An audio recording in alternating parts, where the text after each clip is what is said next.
Merdeka belajar wujud yang nyata. Raih mimpimu juga cita-cita. Generasi emas Indonesia. Profil pelajar Pancasila tanamkan di dalam dada. Profil pelajar Pancasila, cerdas berkarakter itu kita.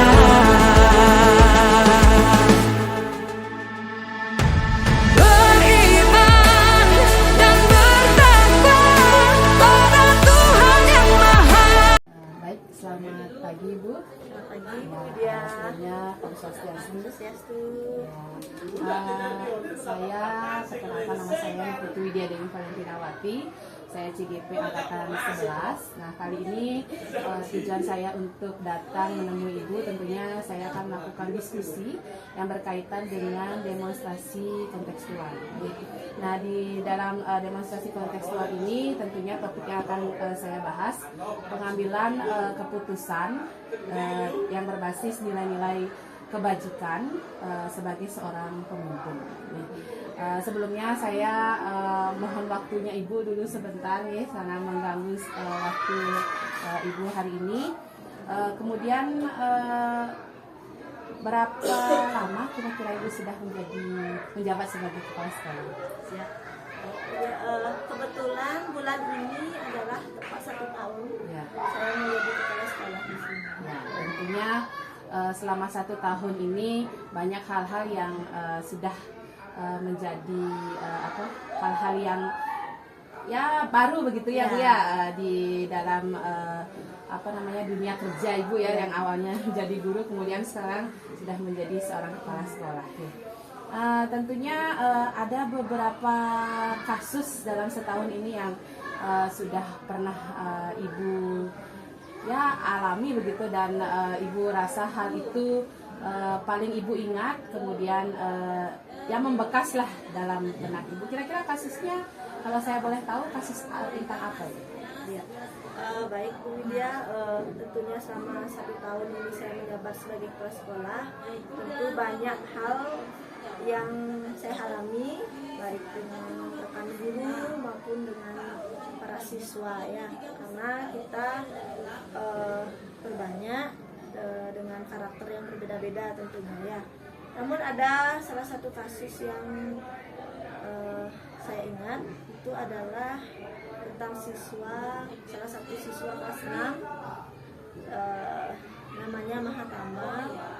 Itu dia kurang dalam kemampuan kognitif, namun dalam pergaulan dia baik biasa gitu, bergaulnya biasa, cuman di dalam kemampuan kognitif aja dia jadi penurut anaknya Bu ya, ya, artinya apa yang Ibu perintahkan atau Ibu minta bantuan dia mau mengikuti gitu. Jadi kalau kita sesuaikan dengan 4 paradigma Ibu nih, 4 paradigma yang ada itu, kira-kira Ibu yang sesuai dengan kasus ini yang mana Bu? Ya, sesuai dengan 4 paradigma tersebut, jadi agak dilema. Guru juga dan kepala sekolah juga mengalami dilema yang sama, itu antara rasa keadilan dan rasa kasihan. Ya, Di satu sisi kita kasihan dengan siswa ini, tapi kalau kita memberikan toleransi secara kognitif, rasa keadilan dengan teman-temannya ya, juga betul. ini kita berbenturan. Ya, jadi saya ambil kesimpulan rasa tidak adil kepada teman-temannya, tapi rasa kasihan kepada si anak karena dia rajin begitu Bu ya, ada semangat juga dia belajarnya begitu. Kemudian kalau sesuai dengan kasus ini tadi Ibu bilang rasa keadilan versus rasa kasihan ya. Nah, dalam kasus ini tentunya Ibu juga melakukan kolaborasi nih, tidak mungkin Ibu bisa bekerja mungkin secara pribadi begitu nih. dengan siapa saja Ibu sudah melakukan kerjasama mengenai kasus yang Ibu hadapi? Kebetulan kita sudah berkomunikasi dengan wali kelasnya, kemudian wali kelas juga sudah secara konsisten berkomunikasi dengan pihak orang tua, dan komunikasi itu terjalin dengan baik dengan orang tua. Jadi orang tua memberikan informasi tentang keadaan anaknya, kemudian orang tua juga sudah berusaha dia untuk memberikan les kepada anaknya. Jadi dari pihak orang tua juga sudah menyadari begitu ya, sudah menyadari keadaan dari pihak orang tua juga sudah menyadari begitu ya, sudah menyadari keadaan si anak Ya. tersebut. Kalau misalnya kita sekarang menuju ke prinsip gitu ya, kan ada 3 prinsip yang mendasar ya, diantaranya ada yang berbasis hasil akhir gitu ya, yang kita kenal dengan end-based thinking, kemudian ada juga yang berbasis peraturan, itu kita kenal dengan role-based thinking, dan yang terakhir itu yang berbasis rasa peduli gitu atau care-based thinking. Nah, dari ketiga prinsip-prinsip yang ada tersebut, kira-kira yang mana yang menurut Ibu ya sesuai lah dengan kasus yang Ibu hadapi? Ya, dalam hal kasus ini yang sesuai itu adalah care-based thinking ya, berbasis rasa peduli, bahwa sebagai manusia, sebagai guru itu kita masih punya rasa kepedulian terhadap sesama. Jadi ada hati nurani Ya. di sana itu ya. Jadi rasa kasihan kita, rasa iba kita karena melihat anak itu semangat begitu ya, Bu ya. Ya. Jadi kalau misalnya anak itu di dalam kelas itu dalam bergaul dengan teman, mengerjakan tugas, tentunya anak itu aktif, Bu ya. Aktif Ya. dalam mengerjakan tugas. Syukurnya anak ini aktif, mau dia disuruh menulis, disuruh bahkan maju ke depan. Maju ke depan. Ya, saya pernah kebetulan pernah masuk ke dalam Mengisi kelas kelas, itu, ya. mengisi kelas, mau dia berkomunikasi, mau. Kemudian dalam hal pergaulan dengan teman-teman, syukurnya dia berbaur dengan baik, dan syukurnya lagi teman-teman tidak ada yang membuli. Ya, bagus. Ya, jadi dalam pergaulan tidak ada masalah, cuma itu saja kemampuan kognitif aja Ya. yang masih agak kurang. Ya, dalam penerimaan Ya. penerimaan terhadap materi pasti. Nah, tentunya dalam menghadapi kasus-kasus yang sesama mungkin ya, Ya. dengan kasus yang menjadi patokan kita dalam diskusi hari ini, langkah-langkah khusus apa yang sudah Ibu terapkan begitu? Ya, langkah-langkah yang kami terapkan sesuai dengan Permendikbud ada 9 langkah. Kemudian mungkin sampai ke 4 baru kita bisa menarik kesimpulan apakah itu kasus ini termasuk dalam dilema etika atau bujukan moral gitu. Jadi kalau sudah kita analisa dulu, Bu ya, tidak mungkin baru satu kali analisa langsung kita bisa menarik kesimpulan betul. begitu ya. Ya. Jadi Ibu tadi kan menyebutkan 9 langkah dalam pengambilan keputusan nih. Langkah yang pertama itu kan ada nilai kebajikan di sana nih. Tentunya ada nilai kebajikan yang termasuk dalam kasus itu nih. Kira-kira yang mana Ibu nih termasuk nilai kebajikannya itu, termasuk yang benar atau benar salah, itu yang Jadi dalam nilai kebajikannya itu tentu saja ada ya, kemudian dari anaknya itu sendiri, kemudian orang tuanya, wali kelasnya, rekan sejawatnya itu bisa kita berkumpul ya, berkolaborasi untuk ya mencari jalan yang terbaik untuk permasalahan anak ini. Jadi saya bisa simpulkan, jadi di sana ada benar-benar gitu Ya, ya. benar. Jadi dalam pengambilan nilai kebajikannya. Ya. Nah, kemudian dalam kasus ini tentunya siapa-siapa saja ya bisa Ibu sebutkan kembali yang terlibat dalam kasus ini. Tentu saja anak ibu sendiri, kemudian dari pihak sekolah itu adik kelasnya, kemudian guru mata pelajaran yang ada di kelas 6 ya, kemudian prasekolah tentu, kemudian orang tuanya dan rekan-rekan dia, teman-teman. Jadi dalam kasus ini yang terlibat sekian banyak orang tentunya Bung. Tentunya faktor-faktor apa saja yang menurut Ibu relevan dalam kasus ini? Anak ini tentu kurang dalam pembelajaran di kelas ya. Kemudian bisa dihubungkan dengan disiplin dan kemauannya dia. Menurut guru dia, menurut dia gitu. Kemudian untuk peraturan dia juga melaksanakan peraturan. Kemudian rajin kalau dikasih tugas, dikasih PR dia buat rajin gitu. Tentunya saya yakin anak ini akan mau berubah ke depannya, karena dari kelas rendah sampai ke kelas 6 sekarang itu pelajaran yang ada di kelas 6 ya, kemudian kelas sekolah tentu, kemudian orang tuanya dan rekan-rekan dia, teman-teman. Jadi dalam kasus ini yang terlibat sekian banyak orang tentunya Bung. Tentunya faktor-faktor apa saja yang menurut Ibu relevan dalam kasus ini? Anak ini tentu kurang dalam pembelajaran di kelas ya. Kemudian bisa dihubungkan dengan disiplin dan kemauannya dia. Menurut guru dia, menurut dia gitu. Kemudian untuk peraturan dia juga melaksanakan peraturan. Kemudian rajin kalau dikasih tugas, dikasih PR dia buat rajin gitu. Tentunya saya yakin anak ini akan mau berubah ke depannya, karena dari kelas rendah sampai ke kelas 6 sekarang itu adalah perubahan yang baik gitu dari anak ini. Jadi bisa saya simpulkan di sana Bu ya, jadi bahwa fakta yang paling relevan itu mahotama gitu ya. Ini kurang di dalam bidang akademik, namun dia unggul di non akademik gitu ya. Nah sekarang ini uji intuisi kita Ibu ya.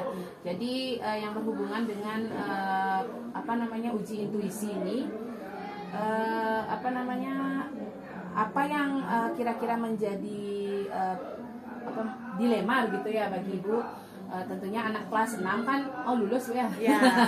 berbeda dengan adik-adik kelasnya yang naik atau tidak naik begitu ya. Kalau kelas 6 kan dia akan lulus atau tidak lulus begitu ya.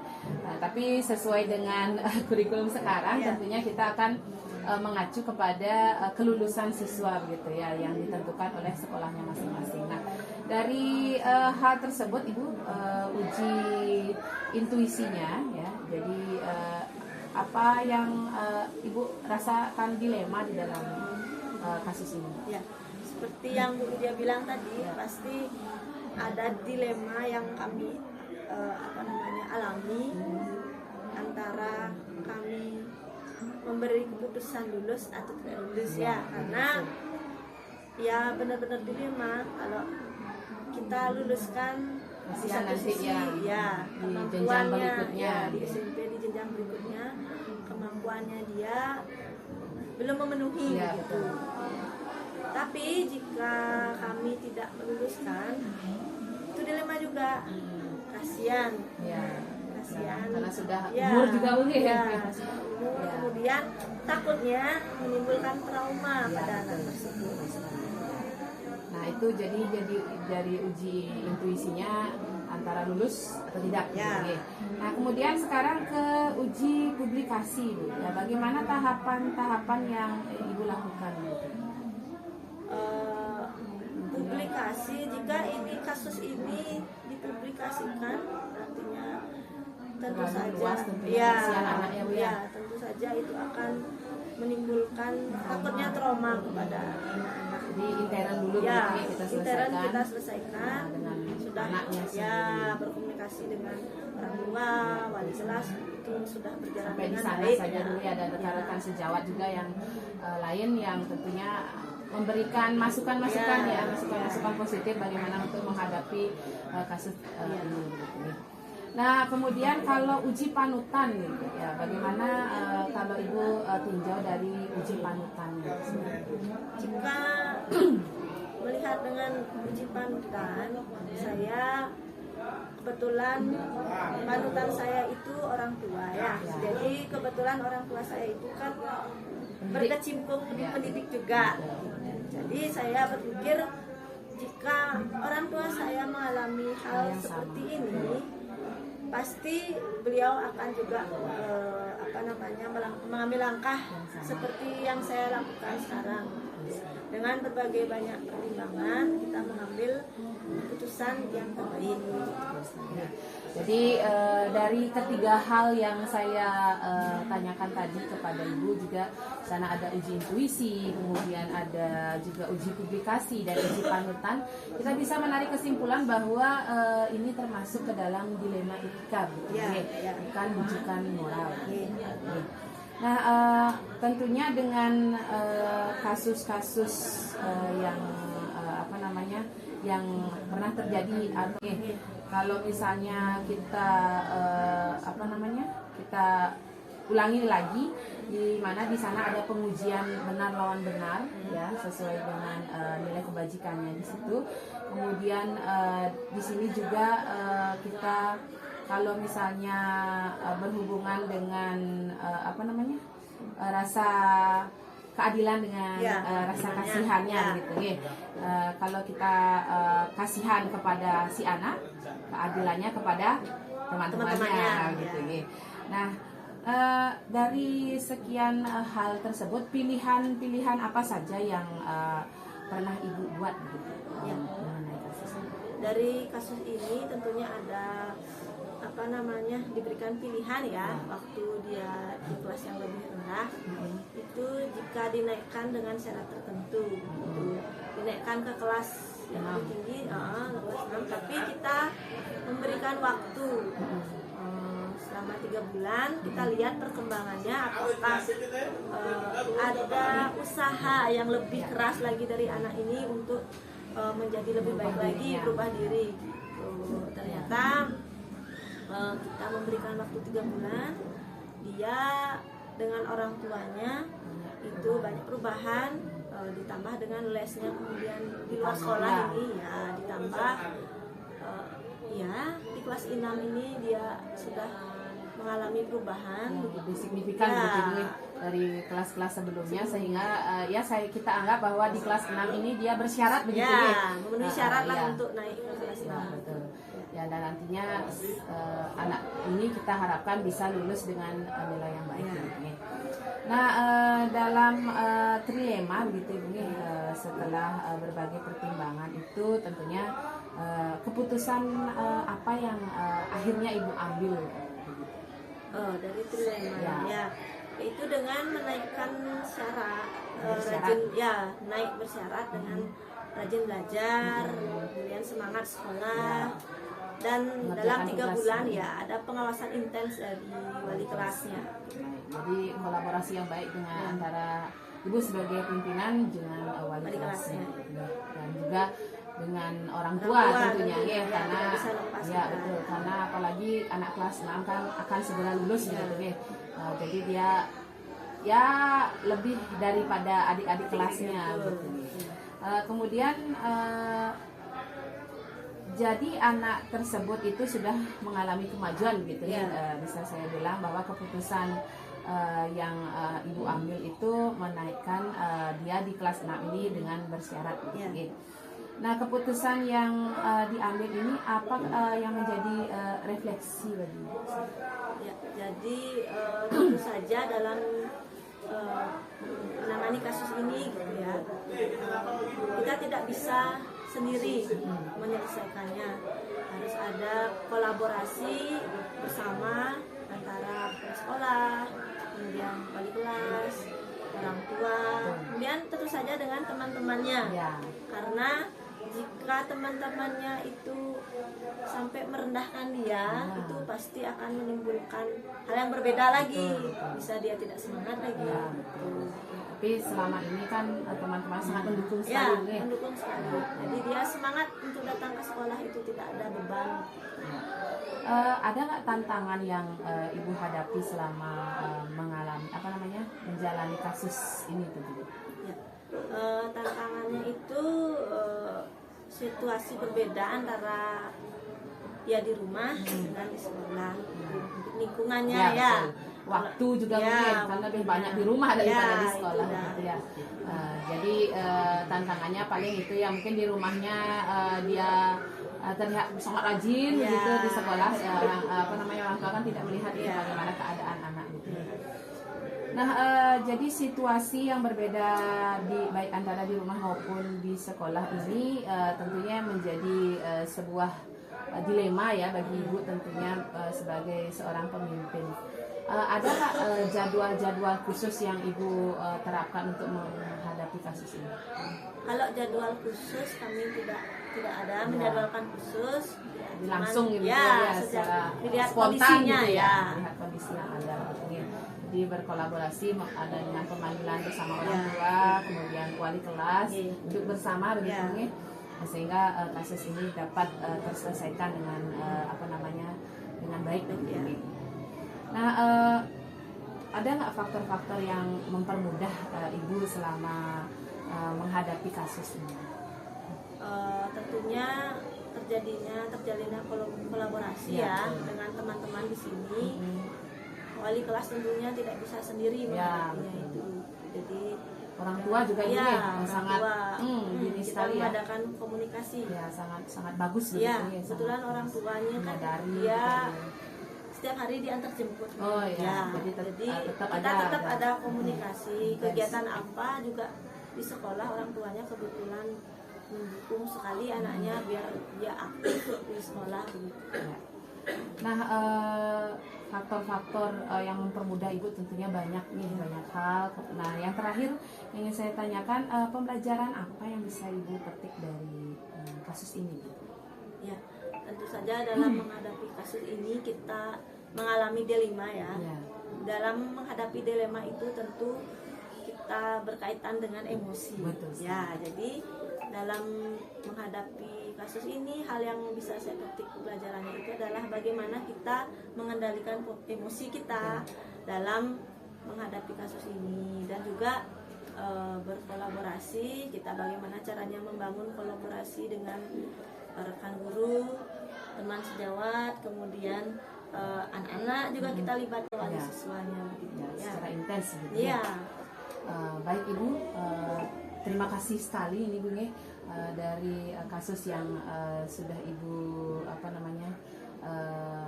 petik salah satunya dari sekian kasus mungkin ya yang mungkin tidak mungkin dalam ada setahun itu satu hanya aja. satu kasus ya, tapi ini sangat menginspirasi sekali. Semoga kedepannya ibu sebagai seorang pemimpin bisa